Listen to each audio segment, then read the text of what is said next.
고려 말 조선 초에 정씨성을 가진 두 명의 거물 정치인이 있었습니다. 그 중에 하나는 정도전이라고 하는 사람이었고 또 다른 사람은 정몽주라고 하는 사람이었습니다. 정도전은 이성계를 도와서 조선을 일으킨 이른바 개국공신이었습니다. 정몽주는 희망이 보이지 않았던 고려 말기에 그 고려를 지키고자 노력했었던 이른바 고려의 기득권층이었고 또한 수구 세력이었습니다. 조선 왕조가 시작되자 두 사람은 다른 운명을 걷기 시작하였습니다. 개국공신이었던 정도전은 최고의 권력을 구가하며 역사 무대의 주인공으로 등장하였습니다.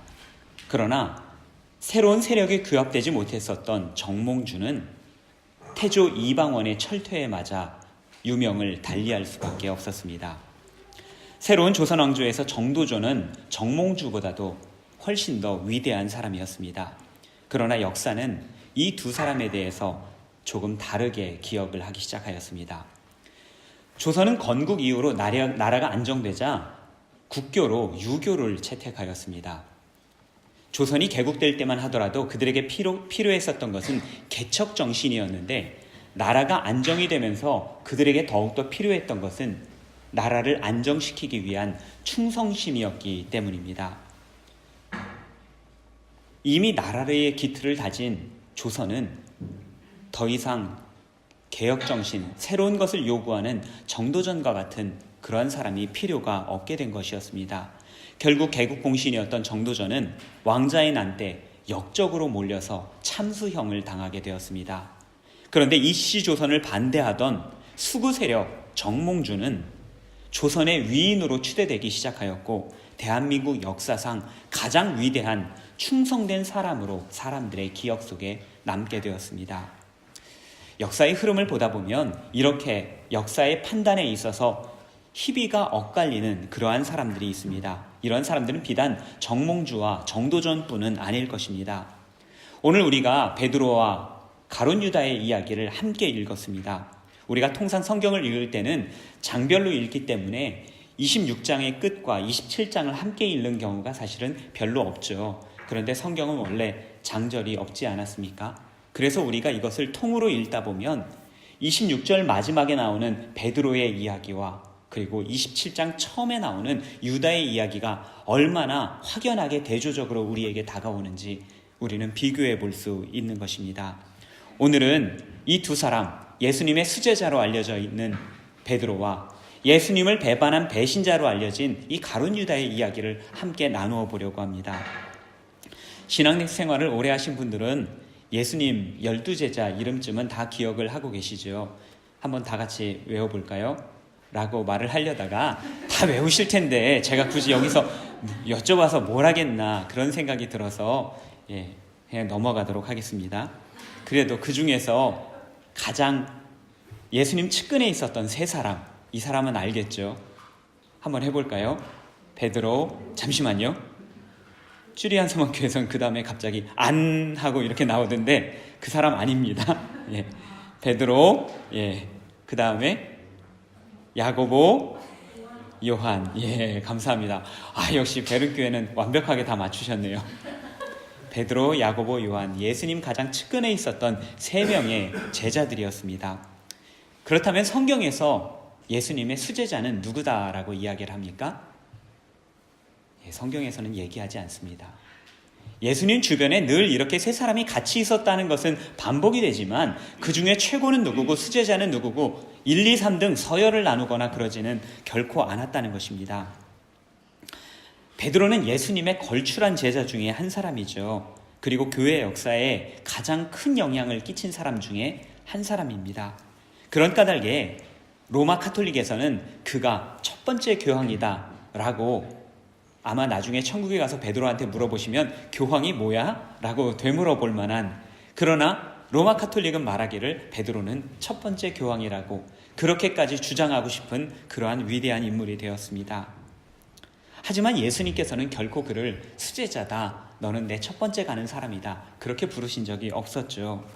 또한 예수님과 함께 있었을 때 당시, 예수님 공생의 당시에 누가 가장 뛰어난 제자였을까 우리가 생각을 해본다면 베드로는 그리 우선순위에 높게 들어가지 않았을 수도 있다라는 것을 생각해 볼 수가 있습니다. 예수님 당시에 많은 제자들 사이에서 그리고 예수님에게 가장 인정을 받았던 사람은 누구였을까? 한번 오늘 말씀을 끝까지 듣는다는 생각에서 한번 이제 이해하시고 들어주시기 바랍니다. 저는 예수님 공생의 당시에 가장 인정받았던 제자가 가룟 유다가 아니었을까 생각을 합니다. 웃기는 이야기일지 모르겠지만 이렇게 이야기하는 데에는 여러 가지 증거들이 있습니다. 그 중에 첫 번째가 그가 제자들 사이에 맡았던 일입니다. 요한복음 13장을 보게 되면 그가 제자들 사이에서 맡았던 역할은 재정을 담당하는 일이었습니다. 회계란 어느 구성원, 어느 공동체에서나 가장 신뢰받는 사람에게 맡기는 역할이 회계라는 역할입니다. 그렇지 않고서는 얼마든지 언제든지 가지고 도망갈 수도 있는 일 아니겠습니까? 실제로 저도 멀지 않은 공동체에서 그런 일이 발생한 것을 본 적이 있었습니다.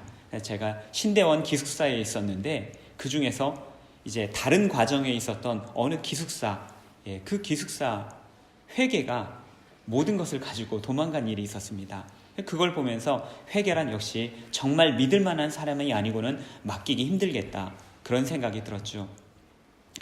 1959년에 쿠바에서 혁명이 일어났습니다. 피델 카스트로라는 사람이 혁명의 주체가 되어서 혁명을 일으켰는데 이 사람들은 나라를 바꿔야 된다는 걸 분명히 알고 있었지만 그런데 나라를 어떻게 운영해야 될지는 하나도 알지 못했습니다. 이 사람들은 그저 혁명군이었고 그리고 전쟁하는, 싸움을 하는 사람들이었습니다. 게릴라들이었습니다. 그러니 나라를 얻기는 했지만 나라를 어떻게 다스릴지 몰랐던 거죠. 그러면서 그 혁명군들끼리 서로 그 부처의 장관직을 나누기 시작했습니다. 그런데 더 중요한 거는 나라의 경제, 나라 살림을 담당할 국립은행장을 누구를 시킬까? 그 국립은행장 처음으로 담당한 사람이 누구였겠습니까? 쿠바 혁명의 제2인자라고 알려져 있었던 피델 카스트로의 오른팔이었던 체 게바라. 요즘 청소년들이 그 티셔츠에서 많이 그 얼굴 새겨진 것들을 입고 있고 본명은 에르네스토 게바라라고 하는 사람입니다. 왜 그에게 국립은행장 자리를 맡겼을까? 가장 신뢰받았기 때문에. 예수님의 12제자 중에서 돈 관리를 전문으로 하는 사람이 있었습니다. 누구였습니까? 마태였습니다. 마태는 전직이 세리였습니다.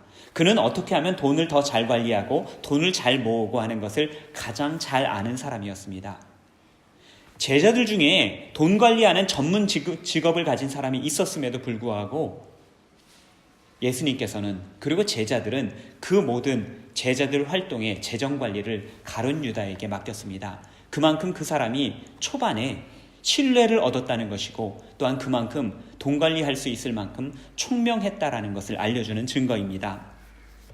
다른 증거로 마가의 다락방에 있었던 최후의 만찬 자리였습니다. 예수님께서 저희가 최후의 만찬 그림을 보시면 예수님과 제자들이 이렇게 앉아있지만 다빈치의 그림은 잘못된 그림입니다. 왜 그러냐면 당시 유대인들의 문화에 의하면 기대서 먹는 그런 풍습을 가지고 있었죠. 그런데 그 그림에서의 예수님은 똑바로 요즘의 유럽 사람들처럼 그렇게 앉아서 먹습니다. 유대인들은 기대서 먹다 보니까 자리가 넓게 차지할 수밖에 없었습니다. 12제자가 밥을 먹기 위해서는 굉장히 넓은 자리가 필요했죠.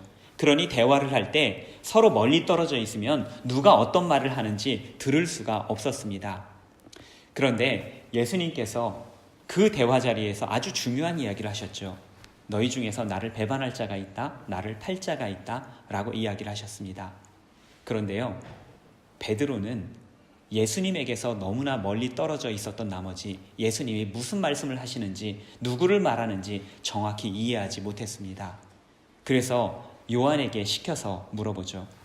유대인들도 한국 사람들과 비슷하게 음식을 먹을 때 그 서열이 너무나도 중요했습니다.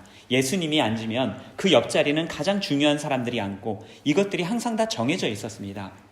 제가 한국에 있을 때 목회를 할 때 부목사가 10명이었었는데 담임 목사님하고 함께 신방을 갈 때가 있었습니다. 그러면 목사만 11명이 신방을 가게 되니까 식당에 딱 들어가면 식당에서 자리를 어디 앉는지 이게 굉장히 민감한 문제가 됩니다.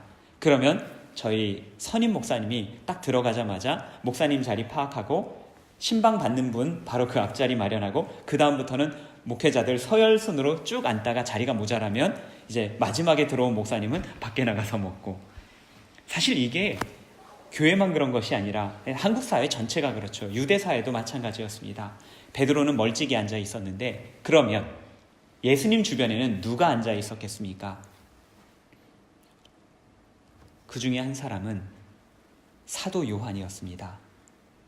사도 요한이 이렇게 기대서 앉는데 거의 예수님 품에 안기듯이 가까이 있었다라고 성경은 기록하고 있죠. 그러면 예수님의 또 다른 편에는 누가 앉아 있었습니까? 베드로가 요한에게 누가 배신할지 물어보라 고갯짓으로 물어보니까 요한이 바로 예수님 옆에서 슬쩍 물어보죠. 그러니까 예수님께서 떡을 집어주는 그 사람이 나를 배반할 자다. 넓게 앉았는데 예수님께서 떡을 집어서 전해줄 수 있는 사람이라고 하면 바로 그 옆에 있는 사람밖에 없었습니다. 가룟 유다, 바로 그 사람이 최후의 만찬 자리, 예수님의 마지막 식사 자리에서 예수님 가장 가까이 있었다라는 것들을 많은 신학자들이 공감하는 이유가 바로 여기에 있습니다. 그만큼 가룟 유다는 예수님 공생의 기간 내내 예수님과 가까이 있었고 신뢰를 받는 그러한 자리에 있었다라는 이야기입니다. 또한 20세기 성서 비평 신학자들이 연구하는 결과에 따르면 이 가룟 유다가 어떠한 사람인지, 사실 그전에는 나쁜 놈, 배신자, 그 속에 마귀가 들어있고 요한복음의 말씀을 보게 되면 그런 이야기들, 그 속에 악이 가득하고 이런 것들만 보았는데 당시의 상황들, 그러니까 우리가 진앙적으로 그것들을 윤색해서 해석하게 된 것들을 걷어내고 그 사람이 진짜 어떤 사람일까 역사적으로 연구하기 시작하였습니다. 가룟 유다. 우리가 가룟 유다라고 너무나도 쉽게 말해왔지만 그 사람이 이 가룟이라고 하는 말이 단지 지명이라고만 알았습니다. 그런데 그 어떤 문헌에도 1세기 문헌을 보게 되면 가룟이라고 하는 지역은 존재하지 않습니다. 그럼 이 가룟은 무엇일까? 원래 이 가룟의 헬라어 단어는 이스카리오트라고 되어 있습니다. 이스카리오트. 그런데 이 이스카리오트도 사실은 문헌에서 찾아볼 수가 없고요. 가장 가까운 표현으로는 라틴어에서 온 시카리라고 하는 단어입니다. 이 시카리는 유대인들, 열심당원들 중에서, 그러니까 로마의 압제를 받고 있었던 그런 민족의 애국지사들이 암살용 단도를 가지고 다녔는데 이 단도를 가지고 다니는 이러한 암살자들을 시카리라고 불렀습니다. 우리말로 시칼하고도 비슷하지 않습니까? 그렇게 기억하시면 좋을 것 같아서 말씀을 드립니다.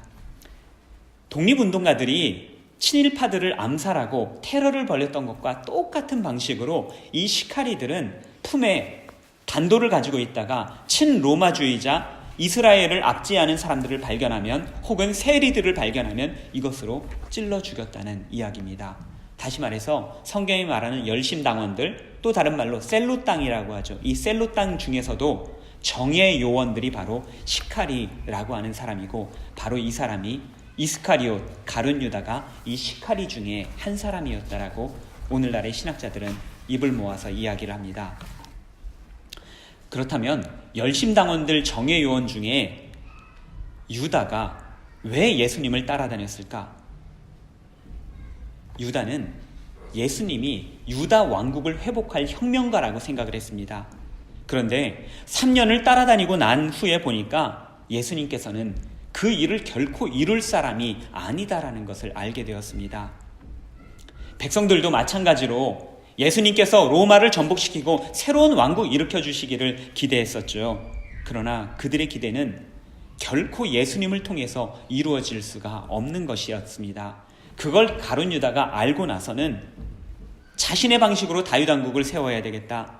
그리고 백성들의 헛된 기대를 무너뜨려야 되겠다라는 생각으로 예수님을 무너뜨렸던 것입니다. 예수님을 팔았고 더 이상 활동하지 못하게 함으로써 사람들로 하여금 예수님께 기대하는 헛된 기대를 품지 못하게 하였던 것입니다. 그 결과 가룟 유다는 역사상 가장 추악한 죄를 짓고 말았습니다. 여기서 우리가 한 가지 생각을 해볼 것이 있습니다. 사단이 역사할 때, 사단이 우리를 개교에 빠뜨릴 때 사단은 우리가 생각하는 것보다 훨씬 더 간교하게 우리에게 역사합니다. 사단이 여러분들에게 야, 죄 좀 저질러봐. 너 너무 착하게 사는 것 같아. 그렇게 살면 안 돼. 너도 좀 나쁜 마음 좀 먹고 살아야지. 이렇게 유혹을 하겠습니까? 결코 그렇지 않습니다. 그것에 넘어갈 우리도 아니거니와 사단도 그렇게 단순하게 우리에게 역사하지 않습니다. 사단은 우리에게 이렇게 말하죠. 이건 정말 좋은 일이야. 너가 이 일을 할 때 사람들은 너를 칭찬할 거야. 사람들은 너무나도 좋아할 거야. 선악과 앞에 서 있었던 사단은 따먹어. 이건 죄가 아니야. 너희는 하나님과 같이 될 거야. 그렇게 유혹하지 않았습니까? 이번엔 가룟 유다 앞에서 이렇게 말했을 것입니다. 예수를 팔아. 그리고 제대로 된 하나님의 나라를 만들어. 이것은 너에게 주어진 소명이야. 너만이 할 수 있어. 이것을 통해서 너는 많은 사람들을 구원하는 거야. 하나님께서는 다른 혁명가를 원하실 거야. 유다 혁명을 위해서 예수는 적절하지 않아. 이렇게 유혹하지 않았겠습니까? 우리가 저지르는 가장 추악한 죄들은 잘못된 신념에서 오는 것입니다. 대한민국은 꼭 이렇게 해야만 돼. 아니, 좀 더 좁게 보아서 우리 교회는 꼭 이렇게 해야만 돼. 우리 교회는 이렇게 해야지 이렇게 될 수가 있어. 하나님의 뜻을 이루는 것이야. 우리가 누구간데 하나님의 공동체에 대해서 절대적인 기준을 말하고 제시할 수 있겠습니까? 스스로 하나님의 자리에 오르는 것 아니겠습니까? 선악과를 범하는 것 아니겠습니까? 우리는 누구도 완전할 수가 없습니다. 그렇기 때문에 우리가 교회를 운영을 할 때는 교회가 신정정치, 하나님께서 다스리는 곳이다 라고 이야기하지만 이것을 가장 잘 실현하기 위해서 교회에서 도입하는 방식은 민주주의, 모두가 함께 의논하고 고민하며 서로의 생각을 존중하고 서로의 이야기를 듣고 함께 고민하면서 만들어가는 것, 이것이 바로 우리 교회가 지난 2000년 동안 쌓아오고 만들어온 방식이었습니다. 예수님뿐 아니라 구약의 대부분의 선지자들은 하나님의 말씀을 수호하겠다는 맹신자들에 의해서 비참한 죽음을 맞이하였습니다. 하나님을 향한 잘못된 사랑, 잘못된 충성은 선지자를 죽이고 유다 민족을, 교회를 어지럽혀 왔었던 것입니다. 그래서 교회 안에서 또한 하나님의 이름을 걸고 우리가 무언가를 할 때는 정말로 조심하고 주의를 기울여야만 합니다. 정말 이것이 하나님의 뜻인가? 하나님께서 기뻐하시는 일인가? 하나님께서 원하시는 일인가? 100번, 1000번을 생각하더라도 다시 한번 생각하고 기도하고 우리의 생각을 내려놓고 하나님의 뜻을 구해야만 우리는 비로소 예수님 죽이는 일, 가룟 유다가 했었던 그러한 죄악을 다시 범하지 않게 된다는 것입니다. 어쩌면 예수님의 공생의 기간에 가룟 유다는 결코 베드로에 뒤지지 않는 그런 제자였을지 모릅니다. 그리고 두 사람은 똑같이 예수님을 배반하였습니다. 한 사람은 예수님을 팔았고 다른 한 사람은 예수님을 저주하였습니다. 본문 74절을 보게 되면 베드로가 예수님 앞에서 나는 저 사람 모른다. 처음에는 맹세만 하더니만 74절에서는 저주하였다라고 되어 있습니다. 영어 성경 RSV나 또 우리가 많이 보는 NIV 성경을 보게 되면 저주했다라고 하는 말을 베드로가 스스로를 저주하였다. 그러니까 이 맹세를 좀 더 강한 맹세를 하였다라는 식으로 이것을 해석을 하지만 실은 이 성경들의 대표적인 오역입니다. 이 저주하다라는 헬라어 단어는 재규적으로 사용을 할 수가 없습니다. 자기 자신에게 적용할 수 없는 단어, 다시 말해서 여기에는 분명한 목적어가 필요했고 그가 계속해서 사용하던 목적어는 바로 예수님이었습니다. 저 저주받을 사람, 나는 저 저주받을 사람을 모른다. 하나님께서 저 사람을 저주하실 것이다. 많은 사람들이 보는 앞에서, 그리고 그 순간 예수님과 눈이 마주쳤음에도 불구하고 베드로는 자기가 살기 위해서 예수님을 부인하고 저주했던 사람입니다. 그의 죄가 가룟 유다에 비해서 결코 가볍다고 말하기가 어려운 부분입니다. 그러나 이 두 사람의 최후는 어떻게 되었습니까? 오늘 본문의 베드로는 닭 우는 소리를 듣고 예수님의 말씀을 기억하였습니다. 그리고는 밖에 나가서 심히 통곡하는 모습을 보여줍니다. 당시 베드로는 예수님보다 더 나이가 많았다라고 추정을 하고 있죠. 40대여간에 털이 북실북실한 그런 남자가, 다 성장한 남자가 길바닥에 털썩 주저앉아서 엉엉 울면서 많은 사람들의 구경거리가 되었을 것입니다. 하지만 베드로는 눈물로 자신을 반성하고 너무나도 부끄러웠지만 예수님 품으로 돌아왔습니다. 그리고 그는 기독교 역사의 가장 위대한 사도가 되었습니다.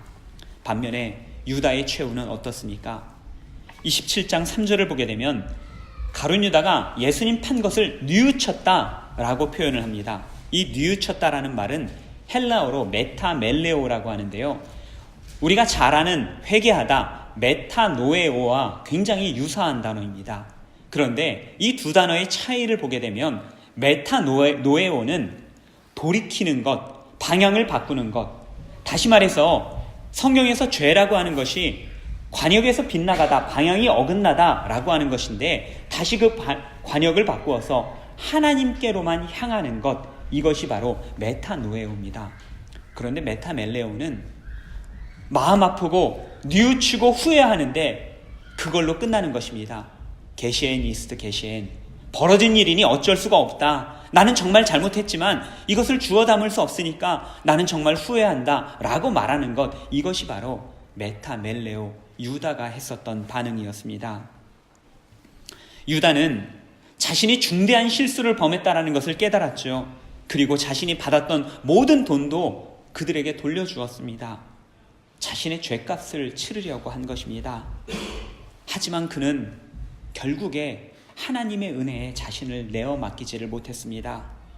유다에게는 예수님을 팔았다고 하는 너무나도 큰 죄가 있었는데, 그런데 그에게 더 큰 죄가 있었습니다.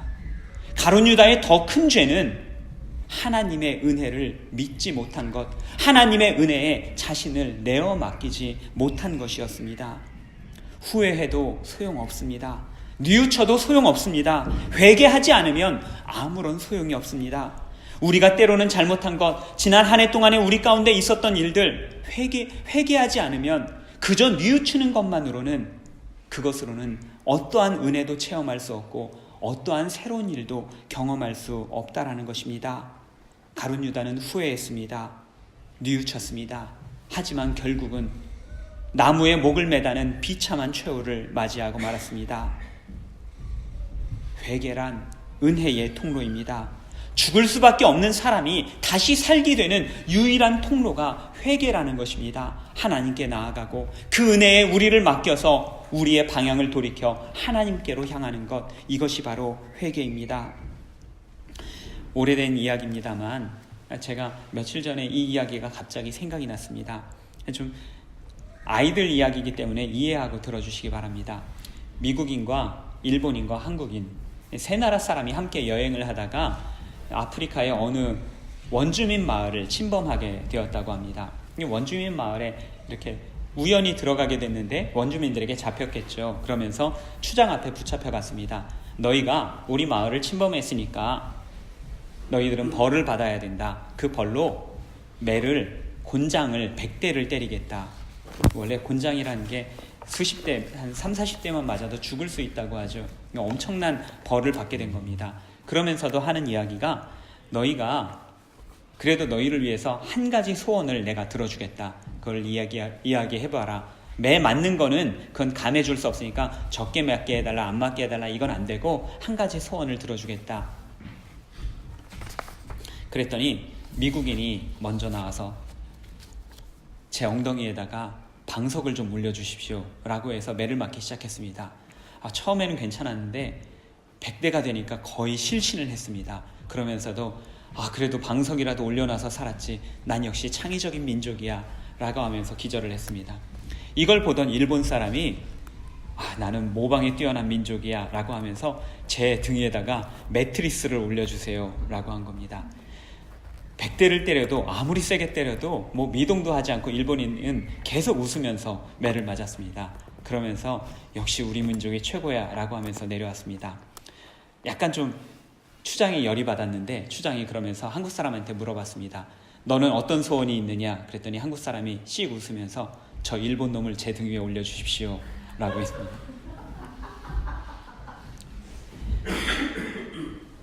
보통은 제가 이 이야기가 굉장히 제가 어렸을 때 재밌게 들었던 이야기라서, 또 그리고 은근한 애국심과 민족주의가 올라오지 않습니까? 그래서는 안 되는데 목사가. 그런데 제가 이 이야기를 다시 생각하다가 갑자기 웃을 수가 없게 되었습니다. 나도 그런데, 나도 저렇게 죽을 수밖에 없는 죄인인데, 저와 여러분이 바로 그 이야기 속에 한국인이라면 우리를 대신하여 매를 맞아준 사람은 다름 아닌 우리 주님, 우리 예수님이셨습니다. 우리는 웃으면서 우리가 받아야 할 벌을 지나쳤지만 우리의 죄 때문에 우리 주님께서는 고통당하셨습니다. 성경은 우리 모두가 죄인이라고 이야기를 합니다. 그래서 모든 사람들이 벌을 받아야 한다면, 그 벌로 우리 모두가 죽어야만 한다면 우리에게 필요한 것은 바로 은혜입니다. 회개란 은혜가 들어오는 통로입니다.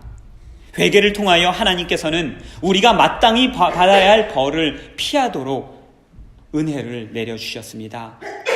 단지 우리 죄의 참혹함을 깨닫고 회개하고 고백하는 것이 무슨 힘이 있겠느냐, 그러실 수도 있을 것입니다. 하지만 회개를 했던 베드로는 살고, 회개하지 않고 단지 뉘우치고 후회만 했었던 가룟 유다는 죽고 말았습니다.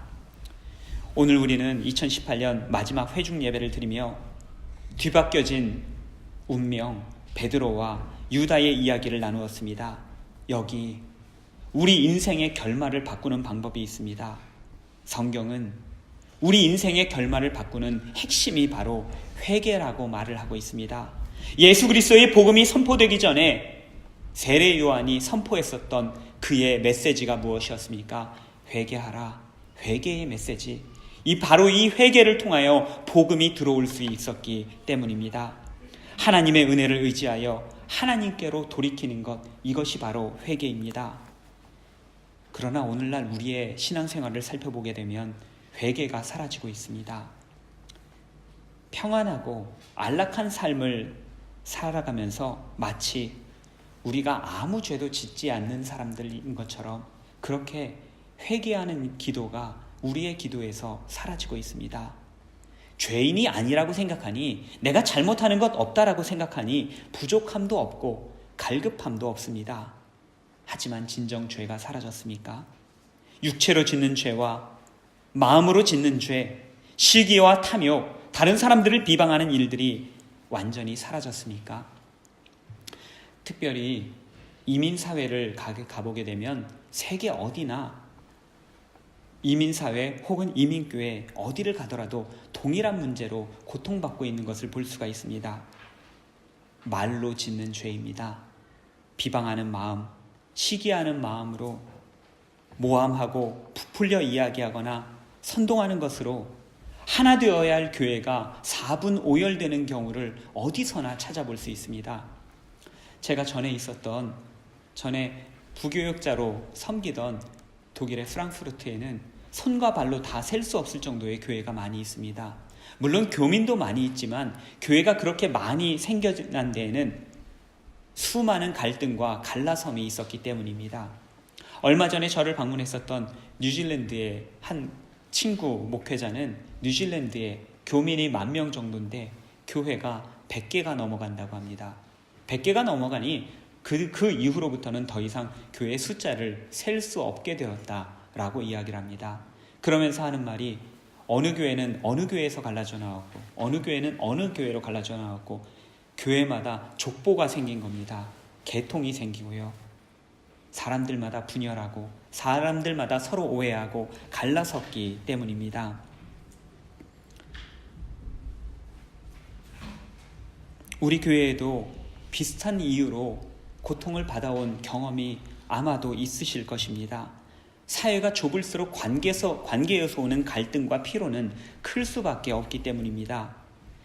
교회에서 지속적으로 봉사해 오신 분들, 출석하신 분들은 어려움이 없어서 그렇게 하실 수 있었던 것이 아니었을 것입니다. 견디어 오신 것이죠. 믿음으로 하나님께 맡겨 오셨던 것입니다. 하나님을 사랑하고 교회를 사랑하는 마음 때문에 비방하는 말과 모략하는 말로부터 자신을 멀리하고 오히려 하나님 앞에 나와 하나님의 긍휼을 바라고 회개했기 때문에 교회를 섬기고 하나님을 계속해서 섬길 수 있었던 것입니다. 우리 베른 한인교회가 그렇게 지속될 수 있었던 것입니다. 여기에 신앙생활의 비밀이 있습니다. 우리가 말을 많이 할 때는 하나님께서는 우리에게 말씀을 하지 않으십니다. 그러나 우리가 말을 그치고 하나님 앞에 우리 죄를 고백할 때 그때부터 하나님께서는 우리에게 말씀하기 시작하십니다. 우리와 함께 하고 싶은 일들, 우리를 통해서 하실 일들을 그때부터 말씀하기 시작하십니다. 많은 분들이 1907년 평양 대부흥운동 이야기를 하십니다. 평양 대부흥운동은 회개운동이었습니다. 우리의 잘못을 고백하고 깨어진 마음으로 하나님 앞에 나아갈 때 하나님께서는 그들 가운데 믿는 사람들을 더하게 하시고 신앙으로 하나 되게 하셨습니다. 조선에 복음의 꽃이 피어났고 교회가 생겨났습니다. 혹시 이 자리에 계신 분들 중에 교회의 회복을 위해서 기도하고 계신 분 계십니까? 그렇다면 이 시간 우리에게 필요한 것은 회개입니다. 교회의 진정한 부흥을 위해서 기도하고 계십니까? 소망하고 계십니까? 이 시간 우리에게 필요한 것은 회개입니다. 깨어진 마음입니다. 상한 심령으로 우리 하나님께 나아가는 것입니다.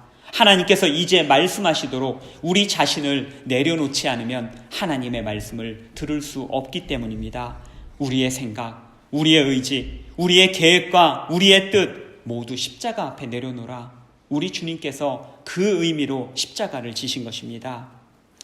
하나님의 은혜를 생각하면서 진정으로 회개를 하신 것이 언제셨습니까?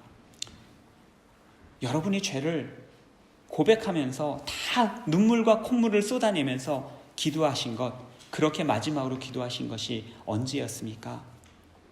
2018년. 올해 그렇게 기도하신 경험이 있으십니까? 작년이셨습니까? 5년 전, 10년 전이셨습니까? 회개의 기도는 우리의 매일매일의 삶에서 이루어져야 되는 일이라고 성경은 우리에게 가르쳐주고 있지 않습니까? 눈물과 콧물을 흘리다 보면, 너무 이렇게 회개하고 울다 보면 이게 눈물인지 콧물인지 구분이 안 되죠. 그런 경험을 해보셨을 줄로 믿습니다. 해보셔야만 합니다. 그런데 이때 눈물인지 콧물인지 모르고 흘리다가 이 눈물과 콧물을 구분하는 법이 있습니다.